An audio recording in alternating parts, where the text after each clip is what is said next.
welcome to video lecture series in sociology. Today, we are going to discuss from your textbook Social Change and Development in India, chapter 3, titled as The Story of Indian Democracy. This chapter is about introduction of democracy in India, about Constituent Assembly, its central concerns, and the history of making of constitution and the Panchayati Raj system.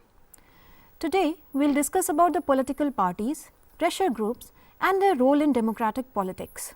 So far, we have seen that democracy is a form of government that is of the people, by the people, and for the people. The Constitution of India has ensured justice, liberty, and equality to all, irrespective of their caste, class, or any other socio-cultural affiliation. But the true spirit of democracy cannot be realized in societies where there are divisions and inequalities. In representative democracies, citizens cannot directly take part in the political process. But without citizen action, democracy will weaken. The right of individuals to associate freely and to organize themselves as a group is fundamental to a democracy. This participation comes through people's association, in which individuals can organize themselves freely. There are different groups with contending interest who seek to make their voices heard and draw the attention of government to their grievances. There are various ways and forms of association, both formal and informal. In this chapter, we will discuss about the role of political parties and pressure or interest groups in democracies. Let us start by understanding what do we mean by political parties and pressure groups. A political party is an organized group of citizens who profess to share the same political views and who, by acting as a political unit, try to control the government. A political party is oriented towards achieving legitimate control of government through an electoral process. They are established with the aim of achieving governmental power to pursue specific programs and goals. Political parties recruit, nominate, and campaign to elect public officials. They draw up policy programs for the government if they are in the majority. They offer criticisms and alternative policies if they are in opposition. They mobilize support for common policies among different interest groups. Political parties also educate the masses about public issues and provide structure and rules for political debate. Political parties are based on certain understanding of society and how it should be structured. In some political systems, ideology may be an important factor in recruiting and motivating party members. In others, economic interest or social outlook may be more important than ideological commitment. Let us discuss some of the functions of political parties. Political parties contest elections and try to get the majority to form government, as the party that gets absolute majority forms the government. In case they do not get absolute majority, they can form government through coalitions. As you know, it has happened in India a couple of times in past. The other parties which do not get majority form the opposition. One of the important functions of the opposition is to keep a check on the ruling party from becoming absolutist in nature. Political parties raise various issues of national, local, or global concern, and they serve as a link between people and the government. They sensitize people politically. Masses form their opinion about the image and potential of the concerned parties on the basis of the issues raised by them. Another way to represent people's interest is through pressure groups. What are pressure groups? Pressure groups are also called as interest groups. A pressure group is an organized group that does not put up candidates for election, but seeks to influence government's policy or legislation. In other words, it is a body possessing both formal structure and common interest which attempts to influence government at the national, local, or international level without formally participating in election process to become part of the representative bodies. Pressure groups can also be described as interest groups, lobby groups, or protest groups. These are organizations of people who believe in the same cause and come together to protect or advance a particular shared interest. They hold particular views and wish to influence some aspect of society, because in any case a group is more effective as compared to any individual. However, while parties have policies for many issues and usually wish to form a government, groups are essentially sectional and wish to influence government only on specific issues and policies. Pressure groups like political parties may be mass campaigning bodies. They can criticize government and its policies, but they have the responsibility to base their criticisms on facts. Pressure groups have the right to protest and can make their views known through media. They are required to inform the local authorities and the police when they protest. Their protest and meetings should be peaceful. Pressure groups use different mediums to carry out protests like internet, social networking sites, media campaigns on TV, radio, newspaper, pamphlets, lobbying, public interest litigations and demonstrations.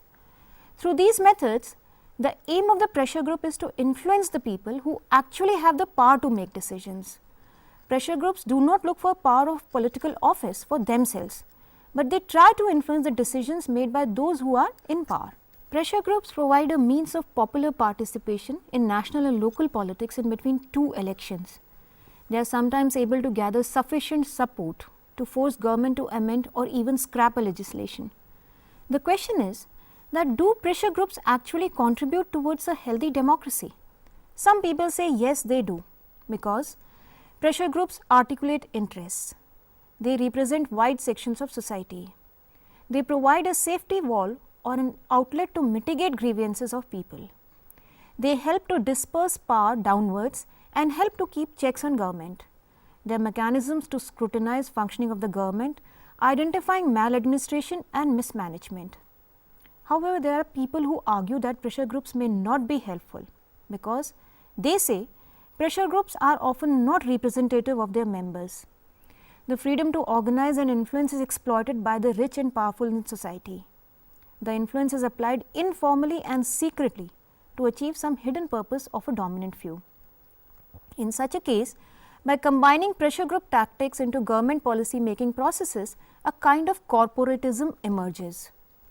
Moreover, pressure groups are essentially sectional.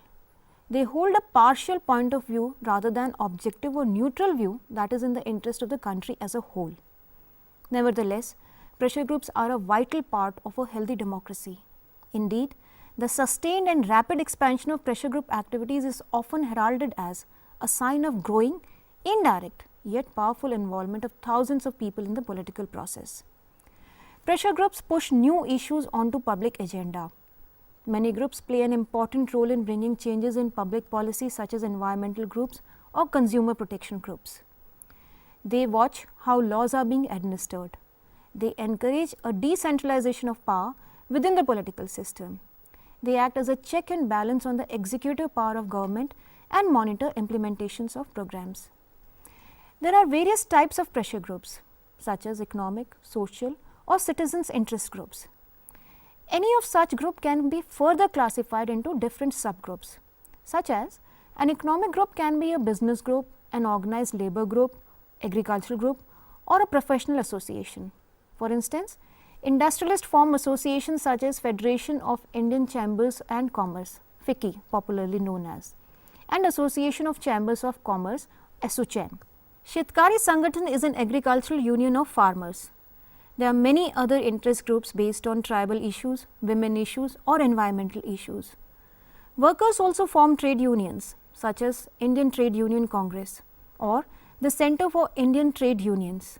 Trade unions aim to help its members with issues pertaining to wages, working conditions, safety at the workplace, solving dispute with the management, equal rights for women workers, financial services such as loans or any other welfare benefit. But there are some functional problems with pressure groups, such as political parties somehow try to influence the functioning of pressure groups, where directly or indirectly they align their interest with each other. In such a case, the pressure group becomes less effective. Moreover, with change in the political equation at any level, they can also change their loyalties. For example, pressure groups such as trade union representing interest of the working class in India has lacked basic organizational structure and competent functionaries. As a result, they have been ineffective in articulating interest of millions of people constituting working class in India. Although both political parties and pressure groups are important for effective functioning of democracies, but they are not the same. What are the differences between political parties and interest groups? Political parties form government and contest elections, whereas pressure groups is civil society acting behind the political party. Pressure groups use both conventional and non-conventional means to pressurize executive and legislature to achieve its aims, whereas political parties work in coordination with executive, legislative and judiciary and use only constitutional means to execute its duties and functions. Pressure groups come into existence for specific interest and they may dissolve after the demand gets fulfilled or goal is achieved, whereas political parties represent more than a single agenda. They are recognized by the Election Commission. Unlike pressure groups, they do not represent interest of certain groups or sections of society or have a small term objective. Political parties act directly. They are constitutionally or legally eligible to frame policies and take decisions regarding the national concerns. But the pressure groups influence indirectly to pressurize government to get their demands fulfilled. That may even pertain to a small group or community. It would be interesting if you can explore about political parties and pressure groups, identify their name, their levels and the ideologies they put forward. The tendency of pressure group to resort to coercion to secure the solution of a socio-political problem in streets could be regarded as a serious threat to democratic setup. They sometimes even resort to radical and violent methods that are unconstitutional in nature. They try to press their demands through strikes, agitations, lockouts and demonstrations. You may ask a question that whether all interest groups are comparable in terms of their capacities, interest, intensity and access. You can ask, can an illiterate peasant or illiterate worker make his case to the government as coherently and convincingly as an industrialist? But neither the industrialist nor the peasant or the worker represent their case as individuals. They present their cases through unions, associations or groups. The capacity of a pressure group is determined by leadership, organizational abilities, access to media, economic power base and their mobilization technique. It is quite obvious that all groups do not have the same access or the equal amount of ability or capacity to pressurize the government. The social differences of a given society get reflected in the abilities of a pressure group. Thus, it is argued that the concept of pressure groups underestimates the power that dominant social groups have in society like caste, class or gender. In a democratic system, the interests of different groups are also represented by political parties who take up the issues concerning people. When certain groups feel that their interests are not being taken up by one, they may move to form another alternative parties. You might have come across division of political parties at national level, state level or local level. Sometimes they also form pressure groups or lobby with government. Despite such a limitation, pressure groups are an important component of a healthy democratic setup. Pressure groups are a link between the state and the citizen and promote interest and welfare of all the people. Through the process of bargaining, negotiation and consultation with pressure groups, a democracy becomes more representative, efficient and vibrant. To conclude, let us summarize what we discussed in this chapter. In this chapter, we have attempted to learn about the story of democracy in India. We began our discussion by discussing features and types of democracy. We discussed the core values of Indian democracy and how founders of modern India attempted to ensure social, economic, political justice and equality to all. This chapter also brought in the issue of democracy at the grassroots level, which we discussed in the form of Panchayati Raj systems in India. We discussed about the structure of Panchayati Raj system as a three-tier model of local self-governance. And finally, we discussed about the issue of representation and participation of people in politics through political parties and pressure groups, their significance and their role in the modern democracies, how political parties and pressure groups represent interest of diverse sections of society. So, this is in sum the story of democracy in India. You can enjoy reading this chapter. Thank you.